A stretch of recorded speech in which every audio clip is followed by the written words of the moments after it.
Now that we have our text, we're going to go ahead and format the paragraphs and the characters. And part of this is we're going to change font size. We're going to change the actual type of font. We're going to change the color of font, and we're also going to adjust the theme. So first what we want to do is we want to go ahead and center some text. So most of you know how to do this. If you just click in the found dog line, come up under our home tab, go into the paragraph area, and we're going to click on the center text button. Then we want to go ahead and do the last line the same way. So you click anywhere in that line and hit the center text button. Next thing we're going to do is we're going to format the font size. So we're going to, if you double click, it highlights just the word found. If you triple click, it's going to highlight the whole line. So triple click on found dog, and we want to go ahead and change this font size to 72. And I think everybody knows how to do that by now. Next, we want to change the font theme, and we want to change that to Calibri. And so mine's right here. You may have to scroll down. Yours might show up right there as well. And notice that it changes that font. Next, we're going to adjust the case of the selected text. So when I'm talking about the case, we're talking about here's uppercase and here's lowercase. So this is a mixed case. We want to change it, and the button is going to be right over here where you see the two A's, and it says change case. If you click on that, there's a lot of different options that you can choose from, and we want to pick all uppercase. So that's a good kind of shortcut way to do it if you messed up and you want to have uppercase or lowercase on certain words. Next thing we're going to do is add a text effect. So over here where we have the A that kind of looks a little different, we're going to click on that text effect, and we're going to go ahead and add the third one down in the first row. So click on that one. You'll notice that it changes to a blue outline. Kind of looks like word art. We're going to shade the paragraph, and how you do that is you're going to come up here into our menu bar. We're going to go under Format, go down to Borders and Shading, and I want you to pick this color right here next to black. It's kind of a brown color.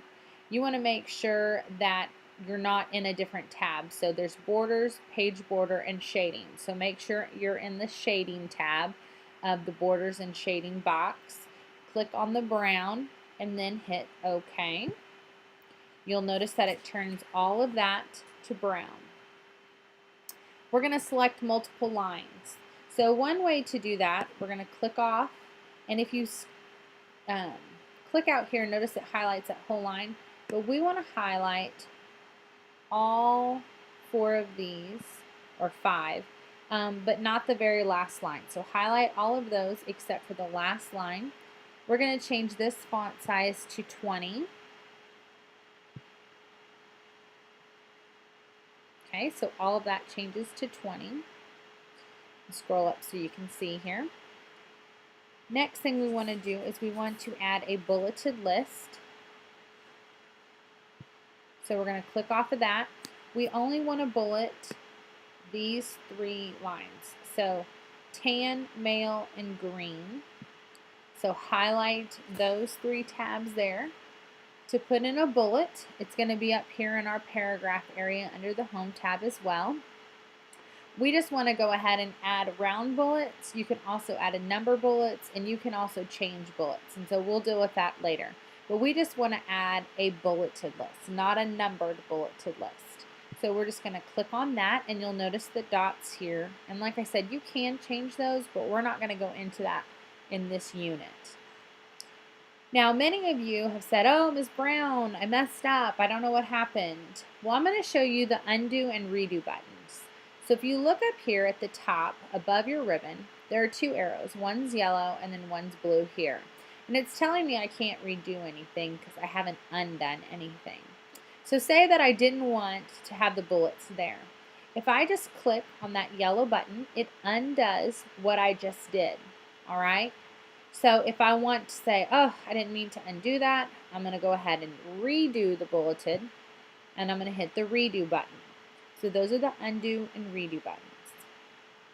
Next thing we want to do is italicize some print. So click off of that to unselect.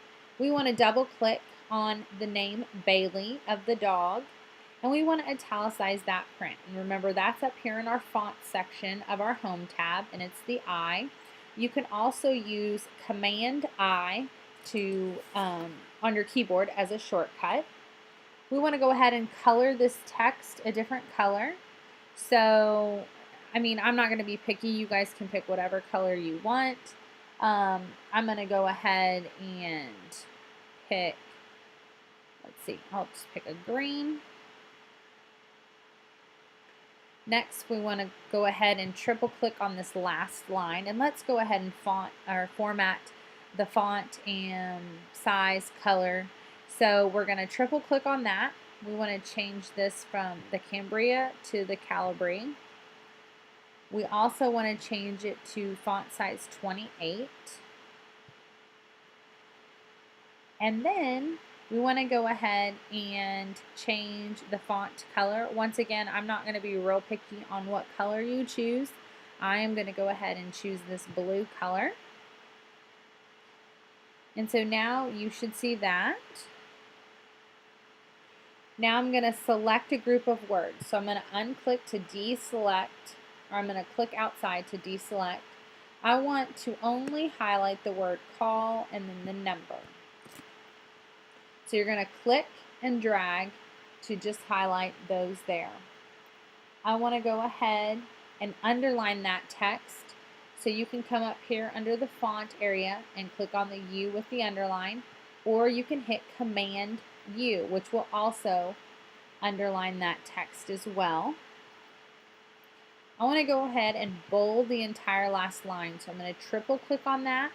Come up here under the font area of the home tab, click the B for bold, or I can do Command B. Notice that there is a correlation in all of these, okay? Last thing we're going to do in this video is we're going to go ahead and change the theme colors. So the color scheme is going to be predefined. And so Word gives us a bunch of different color themes to choose from. Now, you may say, oh, well, Miss Brown, I see it right over here. I see this themes button. This is going to change the entire theme, including the type of font. Well, we've already established what font we want, so we don't want to use the theme button. We just want to change the color. And in order to do that, we need to change our view. So remember, our view buttons are down here in the bottom left-hand corner. I'm going to kind of drag my window up just so I can make sure you guys see this.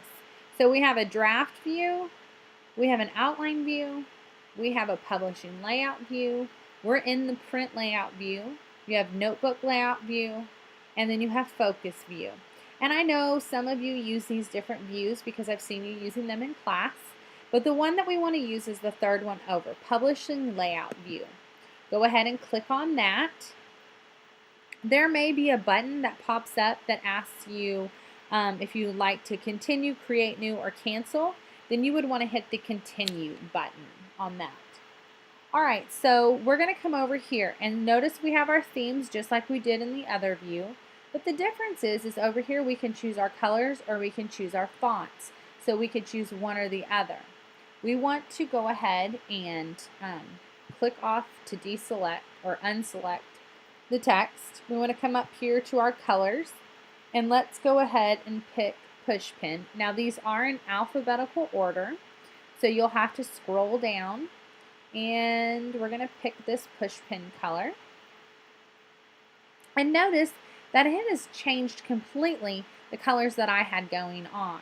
And so you'll see that my blue is different, the Bailey is different, and even the found dog is different. Okay? So the color is going to be very important. Alright, so now let's go ahead and we're going to go back to print layout view, which is the fourth one over.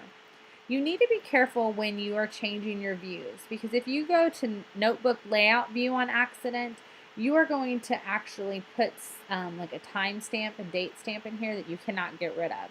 So please be careful on how you do that. We're going to go ahead and save at this point again. So we're going to come up here and go to File, Save As. If it doesn't already say W1-2, we're going to go ahead and type that in, save it to our desktop, and save. I'm going to go ahead and replace mine.